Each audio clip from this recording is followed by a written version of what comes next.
Hey everybody, welcome back to Magic Orthodoxy. My name's David and this is a magic review.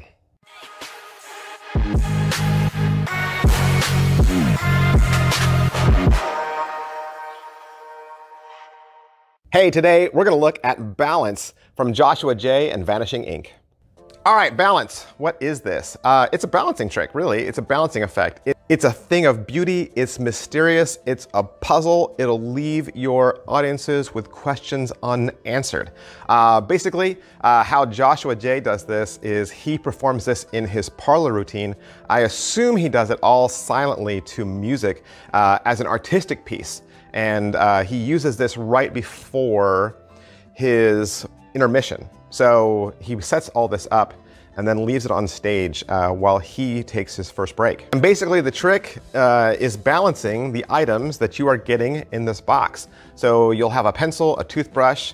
You can either purchase this with a cigarette box or a crayon box and then a water bottle. The trick starts off with you balancing a pencil vertically on top of a card box, which that in itself, completely impossible. Then you balance a toothbrush precariously off the cap of a water bottle. It's kind of like how you'd suspend a woman when you do a chair suspension or a broom suspension. Then you remove the support and then you balance the pencil in the bristles of the toothbrush. Then you put on the card box and you tip that against the cigarette box, and then you balance the cigarette or the crayon on top of all of that. And what you're left with is a completely impossible object. And there are literally hundreds of tricks that use this magical plot of taking something that you know is true, right? Particularly like the laws of nature, gravity, and then breaking those things in front of the audience, leaving them with no possible explanation. All right, so what's in the box? Look at this box. This box is gigantic. It's humongous. And this is the size box that comes to you in the mail. And let me just say, it's not light. It's not light, it's really heavy. Like, this is the side of the box. Look at the girth, the mass. You are getting a lot. You are getting a lot for your money. Let's break this open and look inside. Inside the box, you're going to get a blue velvet-lined carrying case that you can use for your performances. The box that this comes in is actually part of the trick, and you're going to use this box as a switching device, because really inside what you're getting is 2 copies of every single item. And that's partially the price tag of this that we'll get into a little bit later.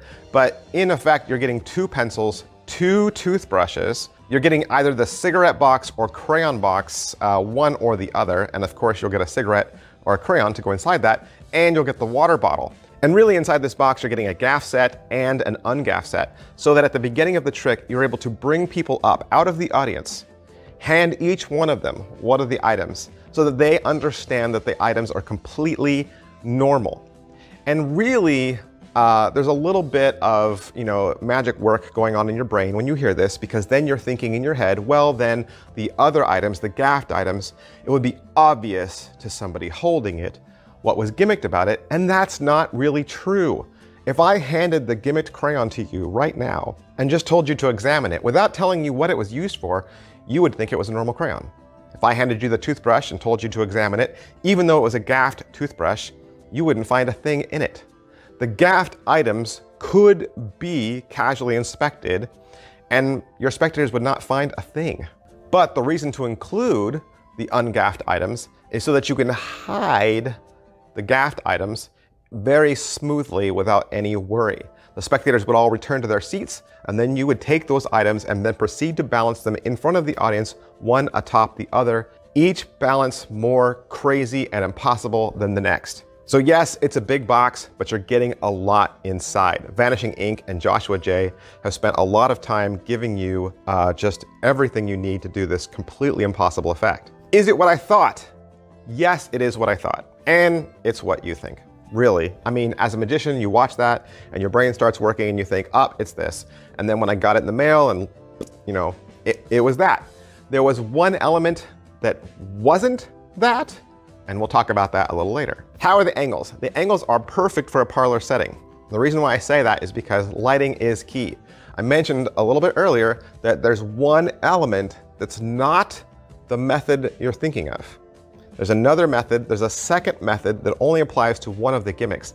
And because of the nature of that particular balance, you need a setting that the lighting is a little bit lower. The light that I'm using right here in my studio would be impossible. You would see it right away. Can it be inspected? What Joshua J says he does is he leaves the sculpture out on stage and then puts a little sign in front of it that says, you can look but don't touch.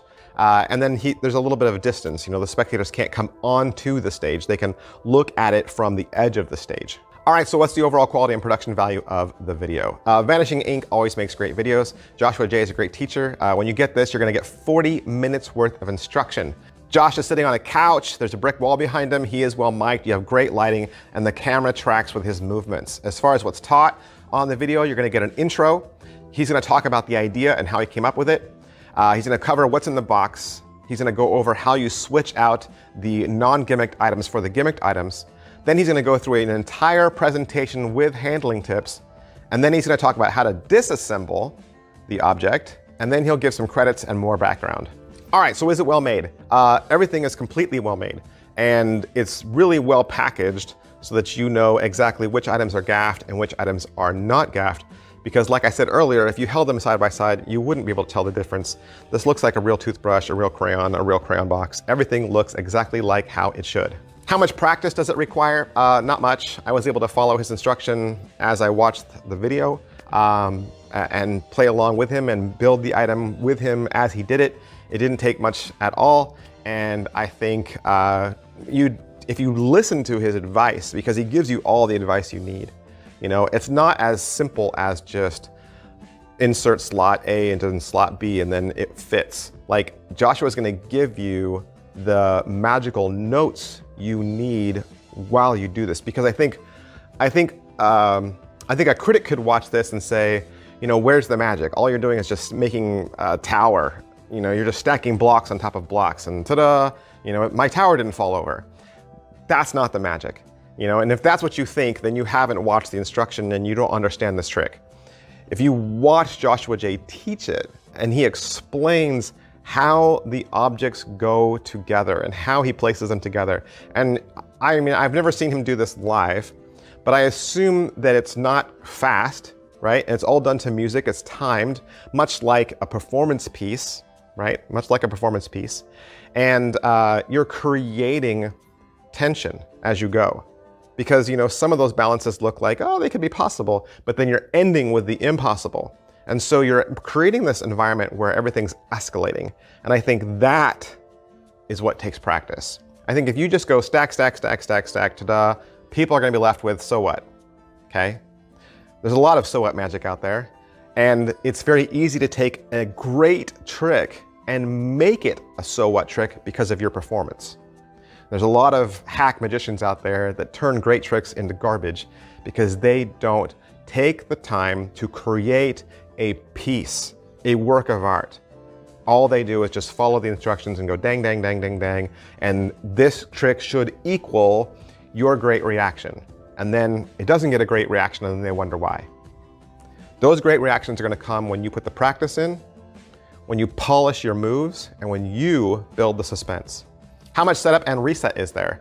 There's no setup. There's really just putting the items in the box and then the trick kind of goes from there. Reset is interesting because Joshua J does talk about how there's no value in tearing the items down in front of your spectator. And he doesn't do that. He leaves the items assembled.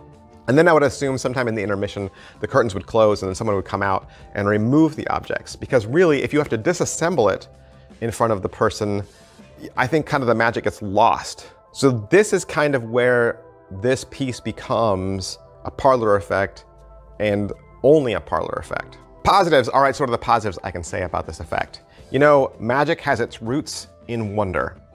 And wonder has its beginnings in our most basic questions. Balance forces your audience to question and to wonder and to sit there pondering. All magic tricks are puzzles. And what Joshua J has done is create a puzzle that leaves the audience with no solid footing. Negatives. All right, so what are the negatives? You know, like we say around here, there's negatives to everything. These are just the negatives that I see. They don't have to be the negatives that you see. First negative I had with this was that the method was not the same for every item. I wanted it to be the same for every item, but there's one item where the method is different, and that's the one thing that kept me from absolutely loving this. Because of that thing, it almost forces this to become a parlor trick where you're in controlled lighting situation. I can't do this on my kitchen table with people right up in my face, okay? I can't.